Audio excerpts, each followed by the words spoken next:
Good morning, class. This is class for class 6, and today we are going to study English grammar or English language. So, open your book and let's start. Open page number 5 जिसमें आप लोग का chapter 1 दिया हुआ है the sentence and the parts of speech. ठीक है, sentence क्या होता है? Group of words. ठीक है, सेंटेंस क्या होता है? Group of word. लेकिन सिर्फ अगर ग्रुप ऑफ वर्ड दिया हुआ है तो वो सेंटेंस नहीं कहलाएगा। सेंटेंस कब कहलाएगा? जब उन ग्रुप ऑफ वर्ड्स का कोई सेंस, कोई मतलब निकल के हमारे पास आएगा। ठीक है, the arrange group of word in a certain order which has a particular meaning. ऐसा अरेंजमेंट ग्रुप ऑफ वर्ड्स का जिससे हमें या हमारे पास एक मीनिंग निकल के आए, उसी को हम क्या कहेंगे? सेंटेंस।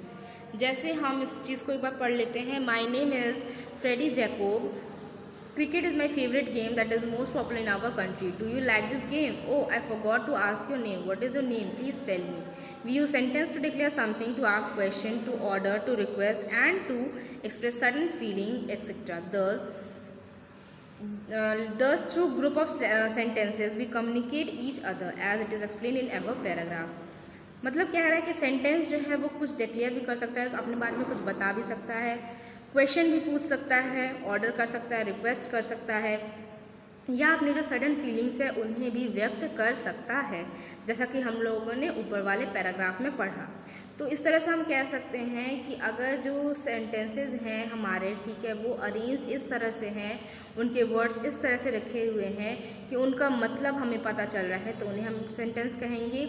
सेकेंडली, सेंटेंस में हम कुछ चीज़ डिक्लेयर कर सकते हैं, कोई क्वेश्चन पूछ सकते हैं, कोई ऑर्डर, रिक्वेस्ट या एडवाइस कुछ भी दे सकते हैं, और अपनी जो सडन फीलिंग्स हैं उन्हें भी हम एक्सप्रेस कर सकते हैं थ्रू सेंटेंस। ठीक है, अब हम सेंटेंस के टाइप्स देख लेते हैं।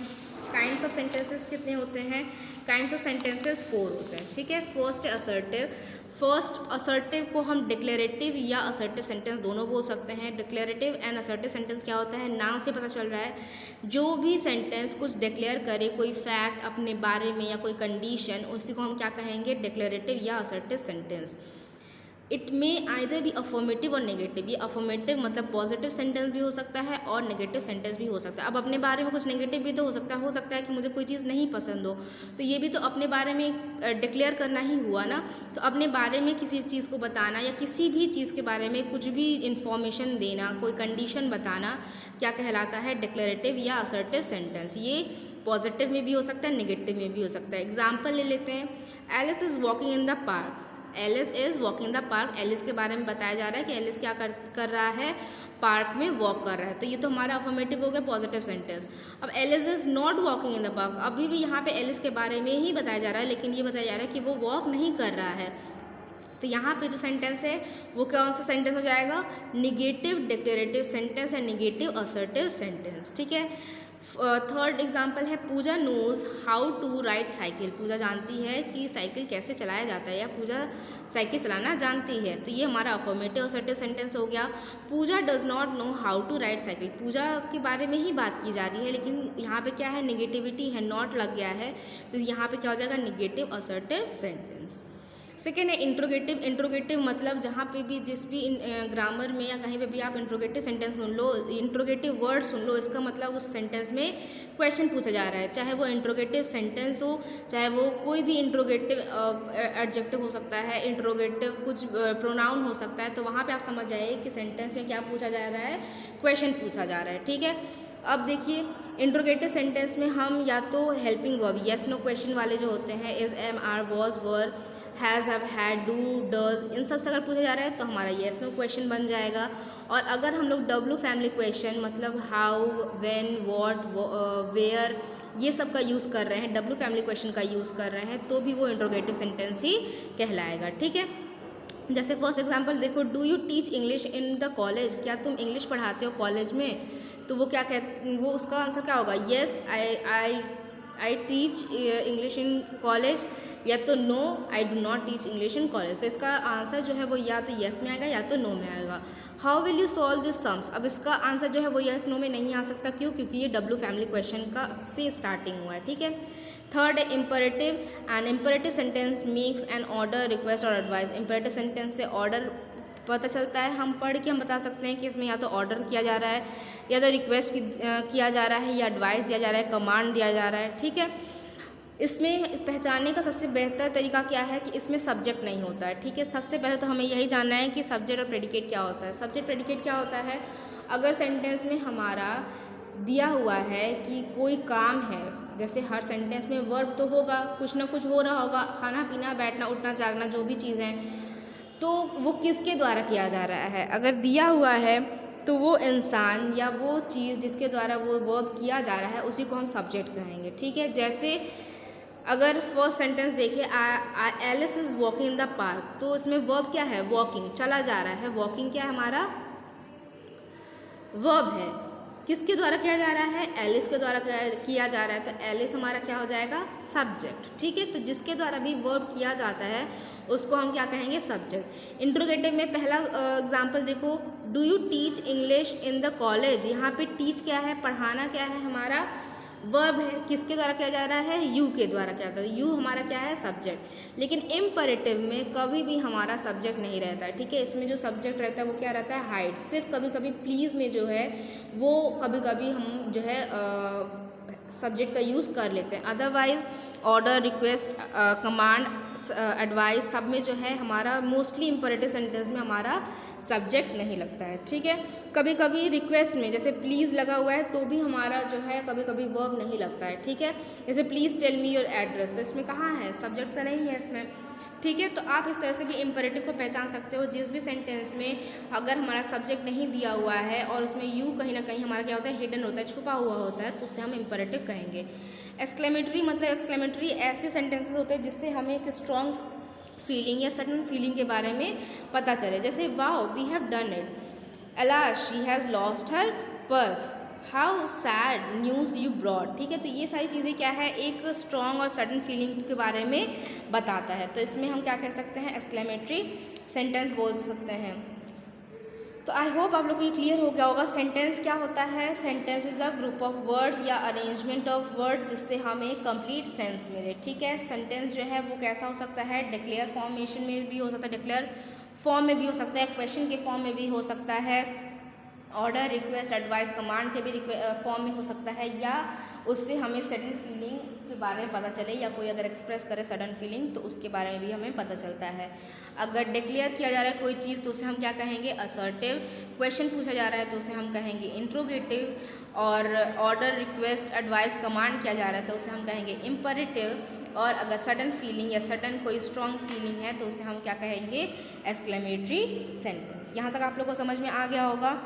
अब हम लोग पढ़ेंगे पार्ट्स ऑफ स्पीच। ये बहुत इंपॉर्टेंट है आपके रेस्ट ऑफ द लाइफ के लिए। ठीक है, रेस्ट ऑफ द लाइफ में आपको ये बहुत काम आने वाला है। चाहे आप कोई भी सेंटेंस बनाओ, चाहे आप कुछ भी बोलो इंग्लिश में, तो आपको इन सारी चीज़ों का यूज़ करना ही करना है। ठीक है, सेंटेंस में नाउन का यूज़ किया जाता है, प्रोनाउन का यूज़ किया जाता है, एडजेक्टिव का यूज़ किया जाता है, verb, adverb, preposition, conjunction and introduction. मैं पहले इसको शॉर्ट में बता देती हूँ, उसके बाद हम लोग डेफिनेशन पढ़ के एक्सप्लेन करेंगे। ठीक है, नाउन क्या होता है सबको पता है, आप लोग क्लास 3rd 4th से पढ़ते आ रहे होंगे। नाउन क्या होता है, noun is a name of a place, person, animal और थिंग। अगर किसी इंसान, किसी जानवर, किसी जगह, किसी सामान के नाम के बारे में बात की जा रही है तो उसे हम नाउन कहेंगे। प्रोनाउन क्या होता है, a pronoun is a word which is used in a place of noun. Noun की जगह पे जिस भी वर्ड का यूज़ किया जाता है उसे हम क्या कहते हैं, प्रोनाउन। अगर लड़का है तो ही, हिम, अगर लड़की है तो शी, हर। ठीक है, अगर कोई सामान है तो इट, कोई एनिमल है तो इट। ठीक है, अगर अपने बारे में बात किया जा रहा है तो आई, सामने वाले के बारे में बात किया तो यू। ठीक है, तो ये सारे क्या हो जाएंगे हमारे प्रोनाउन। एडजेक्टिव मतलब क्या होता है, एडजेक्टिव मतलब होता है विशेषण। अगर किसी भी नाउन के बारे में हम कोई चीज़ बता रहे हैं कि वो कैसी है, अगर कोई भी नाउन है, कोई भी सामान है, वो रेड कलर में है तो रेड जो है हमारा क्या हो जाएगा, एडजेक्टिव। क्यों, क्योंकि वो नाउन के बारे में बता रहा है। मतलब ऐसे वर्ड्स जो क्या करता है, नाउन की विशेषता बताता है, नाउन के बारे में बताता है कि वो कैसा है, कितना है, उसका रंग रूप कैसा है, उसका कलर कैसा है, वो मोटा है, पतला है, लड़के के बारे में बात की जा रही है, लड़की के बारे में बात की जा रही है, इंसान के बारे में बात की जा रही है, वो मोटा है, पतला है, लंबा है, छोटा है, कैसा है, तो वो क्या, कौन सा वर्ड बताता है, एडजेक्टिव वर्ड्स बताते हैं। वर्ब क्या होता है, वर्ब मतलब क्रिया। जो भी काम आप लोग सुबह से उठ के रात तक करते हो, पूरी अपनी लाइफ में करोगे, उन्हें ही हम क्या कहेंगे, वर्ब। क्रिया मतलब क्या है, काम। जो भी काम हम लोग करेंगे, कर रहे हैं या कर चुके हैं, वो सारे क्या हो जाएंगे, हमारे वर्ब। एडवर्ब क्या है, वर्ब की विशेषता बताए, मतलब जो भी काम हो रहा है वो कैसा हो रहा है, स्लोली हो रहा है, फास्ट हो रहा है, स्पीड में हो रहा है, स्पीडी है, कैसा है, ठीक है, वर्ब के बारे में बताए।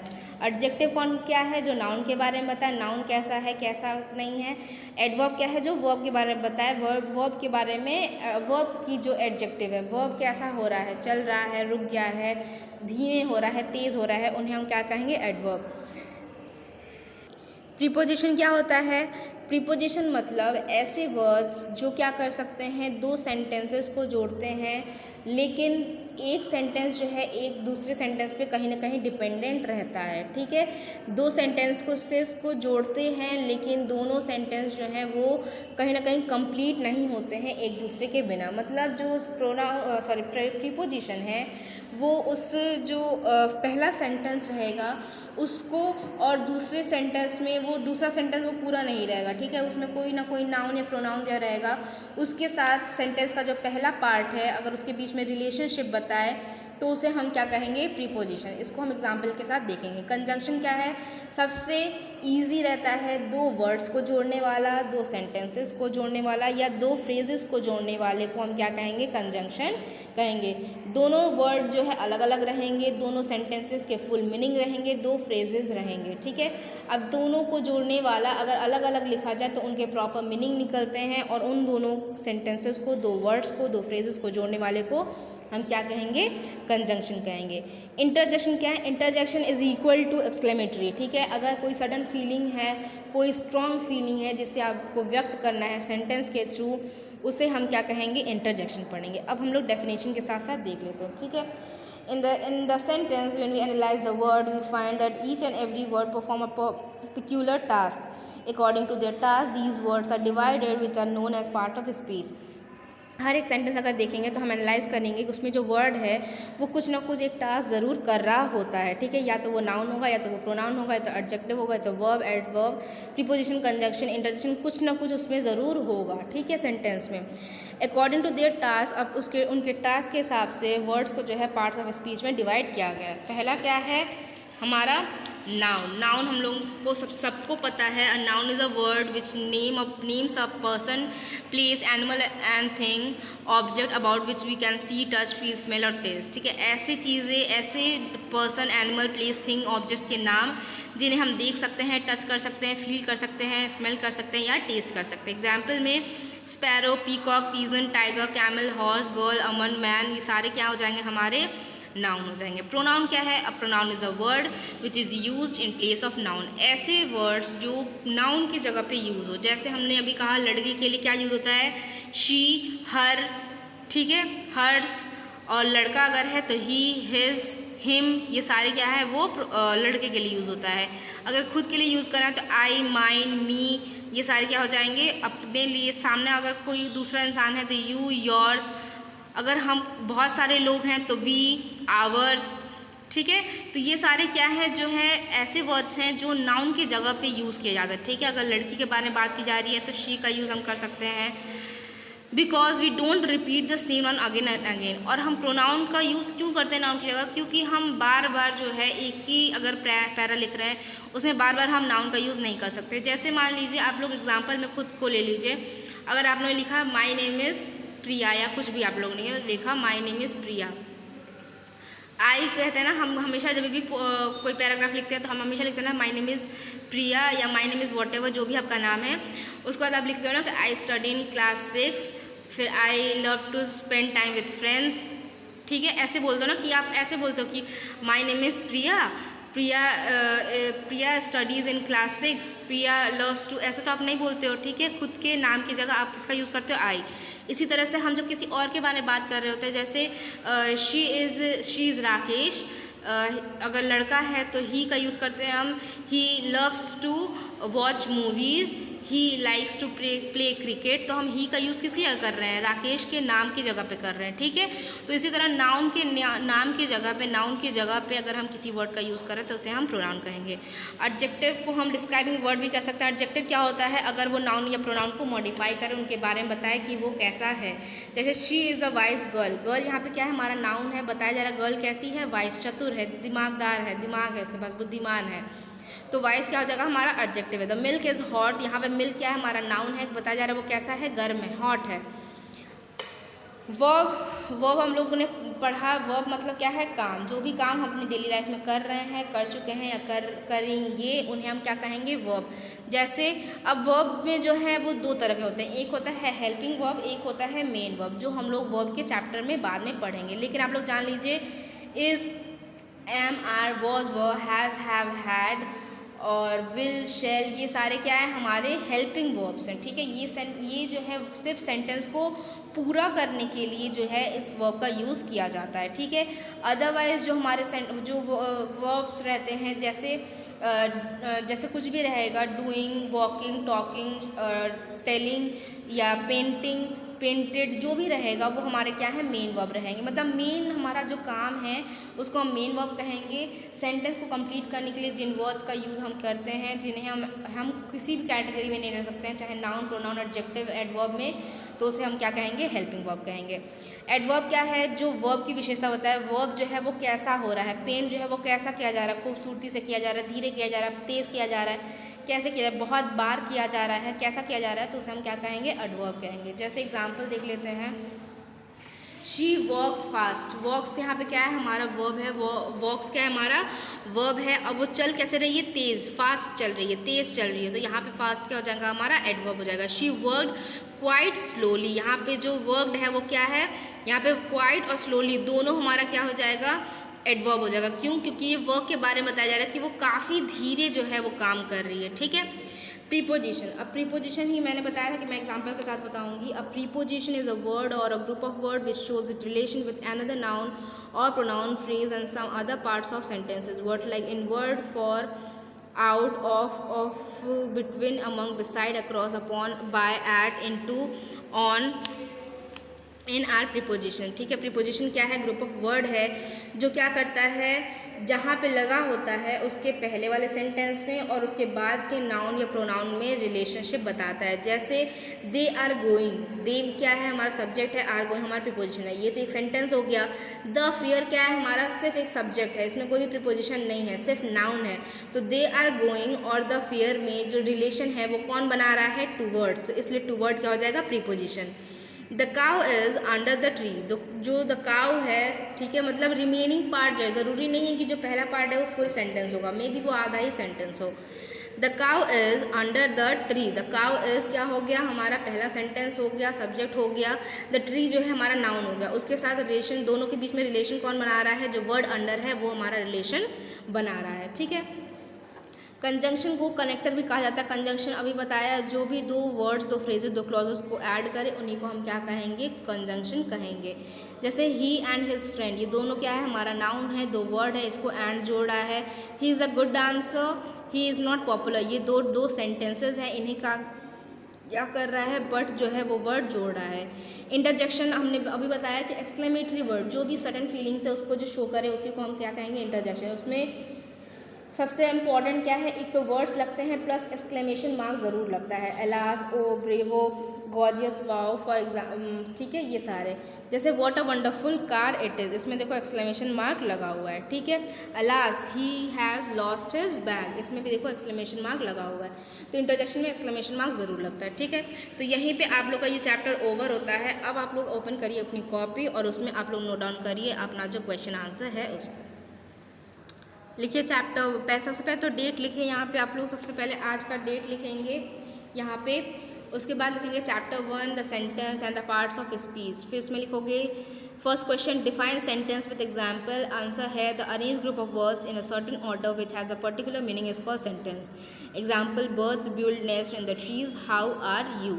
सेकेंड क्वेश्चन है how many kinds of sentences are there. तो there are 4 kinds of sentences, assertive sentence, interrogative sentence, imperative sentence and exclamatory sentence. मैं पार्ट्स ऑफ स्पीच का नाम नहीं लिखवा रही हूँ क्योंकि आप लोग के आगे इन सबके चैप्टर्स हैं तो उसके साथ हम लोग उसका डेफिनेशन भी लिख लेंगे। ठीक है, मैंने बस आप लोग को रफली एक एक्सप्लेन कर दिया है कि पार्ट्स ऑफ स्पीच क्या क्या होते हैं और उनके मतलब क्या होते हैं। तो इसको आप लोग अपने कॉपी में अच्छे से नोट डाउन कर लीजिए। मैं एक एक क्वेश्चन आप लोग को शो कर दे रही हूँ।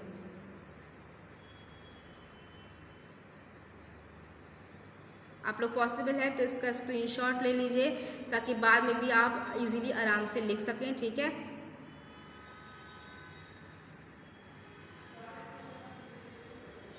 तो यहीं पे आप लोग का ये चैप्टर ओवर होता है। इसका जो एक्सरसाइज है वो आप लोग को पीडीएफ के थ्रू प्रोवाइड करवा दिया जाएगा। क्वेश्चन आंसर भी आप लोग को पीडीएफ के थ्रू प्रोवाइड करवा दिया जाएगा। ठीक है, लेकिन अगर पॉसिबल हो तो आप लोग यहीं से इसको नोट डाउन कर सकते हो। ठीक है, सो थैंक यू।